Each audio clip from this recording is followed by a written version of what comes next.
खुद को इतना काबिल बनाना है कि पाने वाले को कद्र हो और खोने वाले को अफसोस। हाँ भाई, आने वाले समय में इंडिया को इतना डेवलप कर देना है कि हर देश हमारे देश का नाम ले। हर देशवासी के जुबा में केवल इंडिया के ही नाम होना चाहिए। Hello friends, welcome to my YouTube channel digital Deepak 2.2। Modi के डेटा डिजिटलाइजेशन से भारत के लोगों को क्या हुआ लाभ, मोदी ने लोगों तक कैसे पहुंचाई मदद, आइए जानते हैं। जानने से पहले अगर चैनल में नए हो तो चैनल को सब्सक्राइब कर लो और बेल आइकन को दबा लो। आज से पहले जितनी भी सरकारें बनी है सारी सरकार अच्छी थी, कोई भी सरकार ऐसी नहीं थी जो बुरी थी। सरकार का कोई दोष नहीं था, हर सरकार गरीबों तक अपनी मदद भेजना चाहती थी। जैसे हमारे राजीव गांधी थे, वो क्या बोले थे कि हम 1 रुपए यहाँ से भेजते हैं गरीब के लिए, तो उसके पहुंचते पहुंचते जब गरीब को मिलता है तो केवल 20 पैसा ही उसको मिल पाता है। इन चीजों को सही करने के लिए, गरीब को उसके हक का पूरा पैसा मिलने के लिए मोदी जी ने डेटा डिजिटलाइजेशन का काम स्टार्ट किया। डेटा डिजिटलाइजेशन से क्या लाभ हुआ है, आइए जानते हैं। जिस देश के लोग ये मानते थे कि हमारा खाता होने से क्या फायदा है जब हमारे पास पैसा ही नहीं है, लेकिन फिर भी मोदी ने जन धन खाते खुलवाए। सभी से बोला कि अपने अपने खाते खुलवाओ और उन खाते को अपने मोबाइल नंबर से लिंक कराओ। लोगों ने कराया, तब लोगों को नहीं पता था कि क्यों करा रहे हैं, उससे क्या फायदा होने वाला है।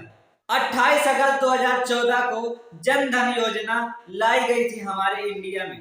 2014 के बाद 8 वर्षों में 46 करोड़ 56 लाख जन धन खाते खोले गए हैं और उन खातों में 1,72,000 रुपए जमा भी हैं। जिस देश के लोग कहते थे कि खाते खुला के क्या करेंगे, वहीं के लोगों ने इतने सारे खाते खुलाए और उन 46 करोड़ 56 लाख खातों में 31 करोड़ 52 लाख खाते तो केवल गांव के लोगों ने खुलवाया था जो गरीब हैं। और आपने देखा होगा डिजिटलाइजेशन होने के बाद जितना भी सरकार ने हमारे गरीबों को पैसा भेजा है, सीधे बैंक अकाउंट में ट्रांसफर हुआ है और सभी गरीब उन पैसों का लाभ भी उठा पाए, अपनी जरूरतें भी पूरी कर पाए हैं। अब समझे कि डेटा डिजिटलाइजेशन से क्या फायदा हुआ है।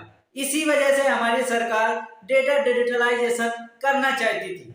मोदी हमेशा जड़ को पकड़ते हैं कि क्या दिक्कत आ रही है। हम मदद तो देना चाहते हैं लेकिन मदद गरीब तक पहुंचती नहीं है। जो बीच के खौआ भावे बैठे हैं वही खा जाते हैं। पहले क्या करते थे सरकार कि पैसा या तो सचिव को देती थी या प्रधान को देती थी या ब्लॉक प्रमुख को देती थी।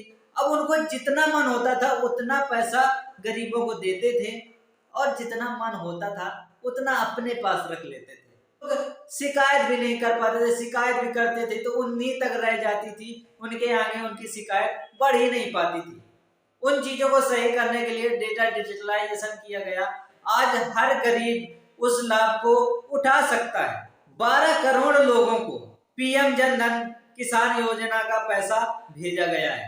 2.5 करोड़ से ज्यादा पूरे देश में प्रधानमंत्री आवास योजना के तहत मकान बनाए गए हैं। कोरोना के बाद 80 करोड़ लोगों को मुफ्त अनाज भी पहुंचाया गया है। देश में 11 करोड़ शौचालय बनवाए गए हैं, फ्री एलईडी बल्ब बांटे गए हैं और सबसे बड़ी चीज 1.5 वर्ष में 216 करोड़ डोज वैक्सीन की लग चुकी हैं, जिसका पूरा डाटा हमारे सरकार के पास है कि किस व्यक्ति ने कितनी डोज लगवाई है, किस सेंटर से लगवाई है, किसने उसकी डोज लगाई है। यहाँ तक कि अमेरिका और ब्रिटेन जैसे डेवलप देश भी जब वैक्सीन लग रही थी तो उसको पर्ची काट के देते थे। जो सबसे बड़ा बदलाव हुआ है वो महिलाओं के लिए हुआ है। हमारे देश में महिलाओं को बहुत सारे कष्ट उठाने पड़े हैं, जैसे चूल्हे में खाना बनाना। अब चूल्हे में खाना बनाने से बीमारी आती है, आंखों में कमजोरी आती है, मेहनत ज्यादा लगती है, गर्मी लगती है। उसको दूर करने के लिए हमारी सरकार ने उज्ज्वला योजना के तहत गैस सिलेंडर बांटे, जिससे हर गरीब के पास आज गैस सिलेंडर मौजूद है। 3 तलाक के खिलाफ सख्त कानून निकाला। मोदी जी के आने के पहले एनडीए में लेडीजों की भर्ती नहीं होती थी, लेकिन मोदी जी के आने के बाद एनडीए में महिलाओं का भी प्रवेश चालू हो गया है। सेना में महिलाओं के लिए परमानेंट कमीशन बनाया गया है। भारत में मैटरनिटी लीव को 12 हफ्ते से बढ़ा के 26 हफ्ते तक कर दिया गया है। बेटी बचाओ बेटी पढ़ाओ जैसी पहल ने भारत के लोगों की सोच को बिल्कुल परिवर्तित करके रख दिया है। आज भारत में बेटियों को भी बेटे जैसा दर्जा दिया जा रहा है। इसी चीज का सबसे बड़ा उदाहरण है मोदी के मंत्रिमंडल में 11 महिला मंत्री हैं। तीसरा जो सबसे बड़ा बदलाव हुआ है, 140 करोड़ लोगों को दुनिया में वो स्थान दिलाया है जो आज से पहले संभव ही नहीं था। लोग सोचते ही नहीं थे कि हमारा भी ऐसा स्थान होगा, हम भी इस पोजीशन पे होंगे। आज भारत सभी अंतरराष्ट्रीय मंचों और दुनिया का हिस्सा है। जहां तक भारत आज से पहले पहुंच नहीं पाया, आज भारत हर अंतरराष्ट्रीय मंचों का हिस्सा बन चुका है। आज कोई भी बड़ी बैठक भारत के बिना संभव नहीं है।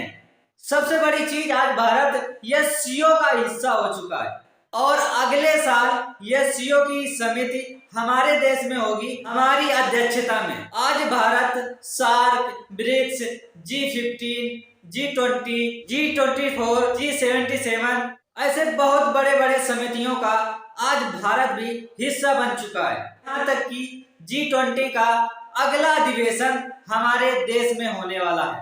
आज भारत अमेरिका के समर्थन ग्रुप और रसिया के समर्थन ग्रुप में भी शामिल हो गया है। यहाँ तक कि संयुक्त राष्ट्र सुरक्षा परिषद में केवल 15 देश शामिल हैं।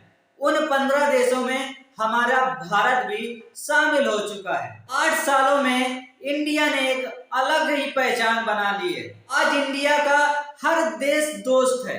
आज भारत अमेरिका से भी हथियार खरीदता है, रसिया से भी हथियार खरीदता है, अमेरिका के ना चाहने पर भी रसिया से तेल भी खरीदता है और रसिया के न चाहने पर भी हम यूक्रेन को मदद भी कर रहे हैं।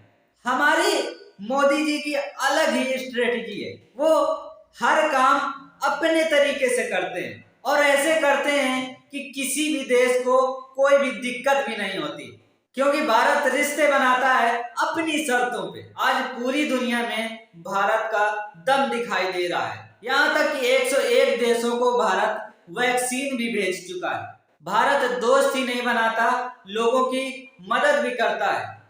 जैसे श्रीलंका जैसे देश को 24,000 करोड़ रुपए की मदद भेजी है। चौथा सबसे बड़ा बदलाव जो हुआ है, जहाँ पे पूरी दुनिया कोविड से कैसे लड़ना है उसका हल ढूंढ रही थी, उससे लड़ने का तरीका ढूंढ रही थी, वहीं पे हमारी इंडिया भी अपनी स्ट्रेटजी अपना रही थी। मोदी जी ने सोचा अर्थव्यवस्था गिरती है तो गिरे, लेकिन हम अपने देश के लोगों को कुछ भी नहीं होने देंगे। इसीलिए उन्होंने जनता कर्फ्यू का ऐलान किया। मोदी जी ने कहा कि घर पे रहो, लोगों ने माना और घर पे रहे। भारत ने दूसरे देशों को कॉपी नहीं किया कि वो देश क्या कर रहा है। भारत ने अपनी स्ट्रेटजी अपनाई कि हम अपने देशवासियों को कैसे बचा सकते हैं। भारत ने अपनी खुद की रणनीति बनाई और इसी का पूरी दुनिया सलाम करती है। कोविड के बाद हर देश की अर्थव्यवस्था डगमगा गई है। वो भले ही चाहे अमेरिका हो, चाइना हो, जापान हो, कोई भी देश हो, हर देश की अर्थव्यवस्था डगमगा गई है, लेकिन हमारे देश की अर्थव्यवस्था डगमगाई नहीं। 7.4% की वृद्धि हुई है। ये केवल मोदी जी के होने से ही संभव हो पाया है। जो पांचवा सबसे बड़ा बदलाव हुआ है, सबसे पहले एक ही ऐसा नेता पैदा हुआ जिसकी बातों को लोगों ने सुना और उसकी बातों पे अमल भी किया। वो थे हमारे महात्मा गांधी जी, जो एक बात बोलते थे उनके पीछे लोग लग पड़ते थे। वैसे ही हमारी मोदी जी की भी स्ट्रेटजी है। अगर वो कोई चीज बोलते हैं तो लोग अमल करते हैं। उनके एक आवाज में ही काम स्टार्ट हो जाता है, भले ही वो थाली बजाने का हो, दीपक जलाने का हो या फिर तिरंगा फहराने का। कोविड काल में मोदी जी ने सोचा कि हमारे जितने भी कर्मचारी हैं उनके मनोबल को बढ़ाया जाए।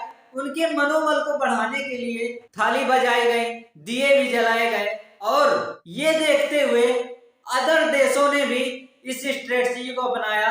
वहां पे थाली और ताली और दीपक जलाए गए हैं। अभी 15 अगस्त के पहले पूरे देश में तिरंगा फहराने की बात बोली गई, उस बात को भी लोगों ने पूरी तरीके से निभाया है।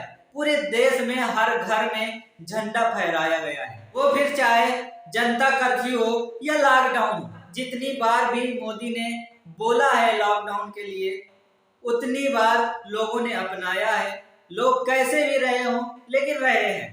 टीवी के युग में भी मोदी जी अपनी मन की बात रेडियो से करते हैं ताकि हर गरीब तक उनकी बात पहुंच सके, और उस बात में वो कोई भी राजनीति की बात नहीं करते, केवल हमारे देश में क्या डेवलपमेंट हुआ है, क्या गरीब लोग कर रहे हैं, कैसे आत्मनिर्भर भारत बन रहा है, उस चीज पे ही बात करते हैं। मोदी जी ने पूरी दुनिया को अपना फॉलोअर्स नहीं, अपना पार्टनर बना लिया है। मिलते हैं अगले वीडियो में। अगर वीडियो अच्छा लगा हो तो लाइक करें, कमेंट करें, शेयर करें, चैनल को सब्सक्राइब करें और बेल आइकन को दबाना ना भूलें। Thank you so much. जय हिंद।